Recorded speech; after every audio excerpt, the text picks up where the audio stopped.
15 قتلونه شوي دي نو ډېر ظلم شوی دی ټول خپل خلک مې ټول بیل دي او زمین پکې بیل ټول مې پکې راغلي وو او بس د کور کې څه معامله راغله د جایداد په سلسله کې نو بس په هغې کې چې کوم دی نو بیا ډزې مزې وشوه چې بیا موږ وتو نو زما رازبې ما پسې و بس فایر رانه وشو هغه هم پکې رانه ولګېد ولې نه جي ستاسو پروګرام ګورو بس موږ ته سبق حاصل نه کړو جي زموږ ازمي هم ته حاصل نه کوو موږ هم ته حاصل نه موږ څه ښیو پروګرام کې ډېر ښه پروګرامونه ښیي جي تاسو د خلکو تر ښه اویرنس دپاره ډېر ښکلي پروګرامونه کوئ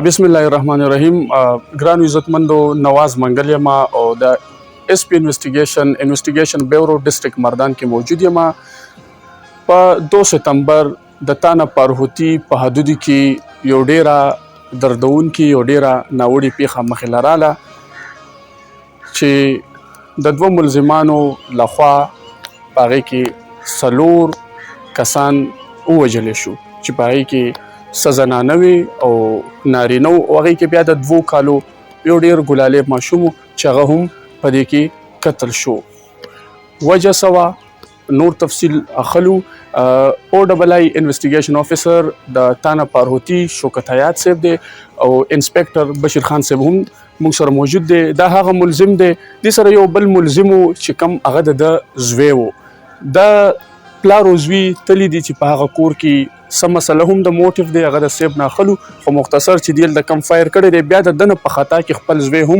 لګېدلی دی چې هغه هم وفات شوی دی انسپیکټر بشیر خان صاحب دی ډېره زیاته مننه دا راته ووایي چې دا موټیف څه و دا وقوع څنګه مخې ته راله په دې کې څومره مرګونه وشو دا راته ووایي بسم الله الرحمن الرحیم منګل صاحب تاسو ته هرکلی وایو تاسو زموږ په یو اواز رالی او د میډیا په شیشه باندې دا خبرې عوامو ته رسوئ دا په 2 تاریخ باندې د شپې د ده نوم شیراز دی او وقار د ده اوښې دی وقار خور په ده باندې واده ده دی د خپلې سخرګنۍ کره راغلی و په 2 تاریخ او میلمه و مطلب دا دی چې د 10 ورځو نه مخکې راغلی و میلمه و د دې د کور د تقسیم څه خبره وه دوی ورته وایي چې جایداد کې حصه راکړه یا په دې کور کې راکړه دی بیا په دغې باندې روان شوي دي چغ پغې راغلی دی دی او د ده زوی رئیس چې رئیس سره کلاشنکوف و د سره تماچه وه دی بیا هغې باندې فایرنګ کړی دی په هغه فایرنګ په ضد کې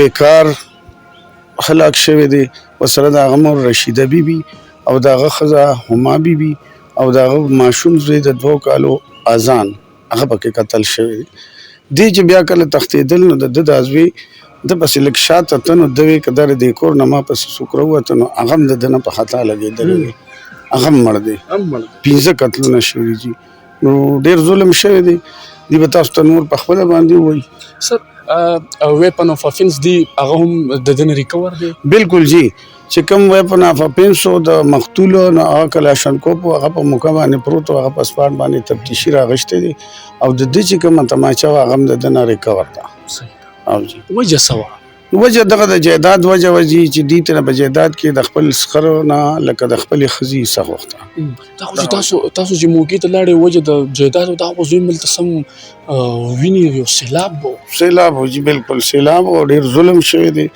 او عوام په دې باندې ډېر زیات غم او غصه کې دي جی نوم دې څه دی شیرازه د کوم ځای اوسېدونکی د اوتیمه جي پېښور نه رالي او جی او دا کیسه وکړه که نه دا څه کیسه وه څنګه هم دا کسان مړه کړو دا جي موږ کلي ته راغلي وو او بس د کور کې څه معامله راغله د جایداد په سلسله کې نو بس په هغې کې چې کوم دی نو بیا دا ډزې مزې وشوه چې بیا موږ وتو نو زما رازبې ما پسې و بس فایر رانه وشو هغه هم پکې رانه ولګېدو خپل زوی بالکل زیاتې شوې جي ډېر زیاتې شوې و سومانې وکړي جي لکه چې دا نور هم کله 4 قتلول ها دې کې خو یو 2 کالو یو ډېر ګلالي اذان ماشوم هغه هم تاسو قتل کړو او جي ما خپل زوی ته ووایي جي مه کوه دا کار مه کوه جي بس هغه د جایداد په سلسله کې بس هغه دغه شوي وو او منځه یې کار نه کوو بس اخته وو بس هغې په سلسله کې دا لوبه روانه وه وجه څه وه؟ دومره غټه وجه وه که نه؟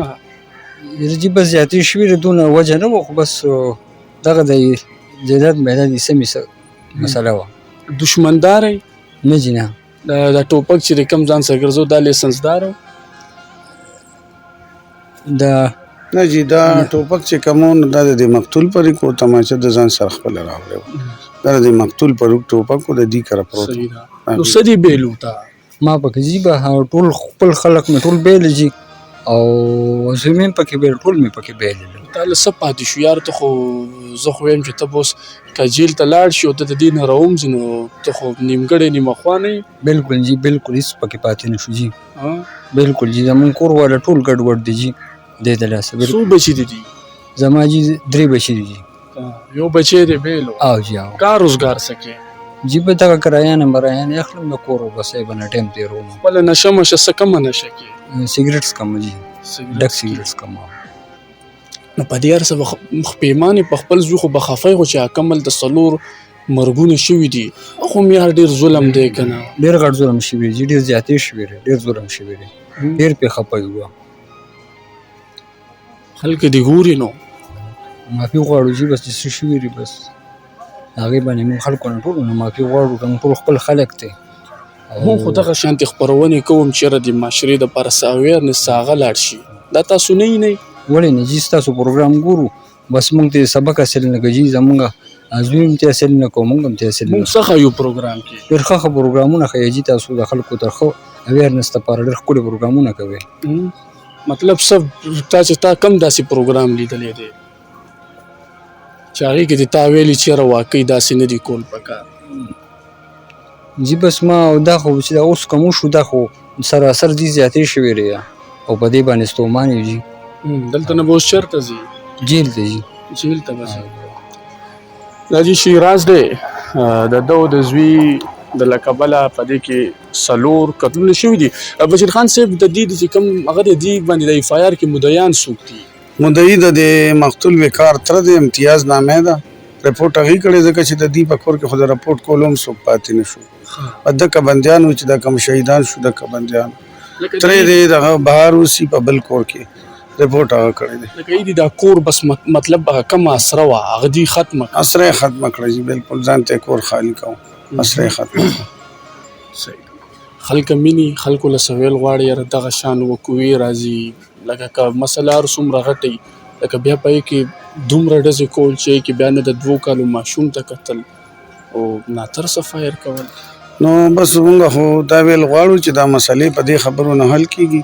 که دا ده چې څوک په دې باندې حل کېږي نه، پکار دی چې دا د څوک راوستې وي، د دې فیصلې کړې وي، څوک رشته دار ته یې وله ویلې وي، مشر کشر یې کېنولې وي، خپلو کې مصلحت کړې وي، یې سمه ساوه ده په ښځله باندې به یې ویش کړی و، تقسیم به یې کړی، نو دا حل نه دی جي، د دې دا حل نه دی. ځکه چې دی به پکې اوس د نورو کورونو نه هم خلاصېږي که راضینامه کوي او دغه کور خو ترې لاړه دا به کم کور لانجه. دا زوی دې ځوان و؟ او جي 18 کالو جي. 18 کالو. اوس شپې کله وده کېږي نو څه سوچي یار؟ بس جي خوبونه موبونه نشته، بس تش سوچونه کوو. او جي تش سوچونه کوو. الله ته جاړې پاسې؟ بالکل بالکل. ولې نه؟ عزتمندو دا ملزم شیراز انسپیکټر بشیر خان صاحب او ډبل آی شوکت حیات صاحب چې د دې دغه دا کم په دې کې یو ډېر پراګرس و چې دا موږ تاسو ته مخې ته کو. دغه د دې ملزم نه په ناخطایۍ کې دا وایي چې ما نه خپل زوی هم ولګېدو. ده خو خپل زوی 18 کلن وبیللو چې دی به په تکلیف کې رالوی کړي، خو دې سره سره هغه 4 هغه نور کسان هم د چا بچي وو، د چا اولاد وو، د چا لور وه، د چا خور وه. که دا دلته نه لاړ شي جیل ته او دا دلته نه راومځي او دا بیا خپل کور ته ځي، بیا دلته راځي، د ده دا ژوند کې به بې سکوني وي. صحیح شو. دلته خو بیا دې ونیولو، هتکړۍ ور واچوله، باقي بیا د معزز عدالت کار دی چې دې له جزا ورکوي او که دې له سزا ورکوي. خو 4 قتلونه وشو د هغه کور نه، یو پکې د دې خپل زوی هغه هم د ده ناخطایۍ په ډز کې د وبیللو. 15 کسان دي دې کې قتل شو. یو قتل د ټول انسانیت قتل دی او دلته کې قتلونه داسې روان دي لکه چې څنګه هفته بعد 2 بعد بارانونه کېږي او خفه هم شو چې یاره دغه شان دا قتلونه کم روان دي. دا ښه خبره نه ده. زموږ د کرایم ریپورټینګ، د کرایم جرنالیزم، د جرایمو د صحافت مقصد غرض دا دی چې یاره د دې ملزم تذلیل نه دی پکار او نه موږ د دې تذلیل کوو. د دې چې کوم دا کړه وړه دي دا معاشرې ته کېږدو چې څه غلط دي څه سم دي او د دې نه تاسو سبق والئ. نو راکړئ اجازت د بلې راتلونکې خپرونې پورې. د الله په امان. ډېره زیاته مننه سره.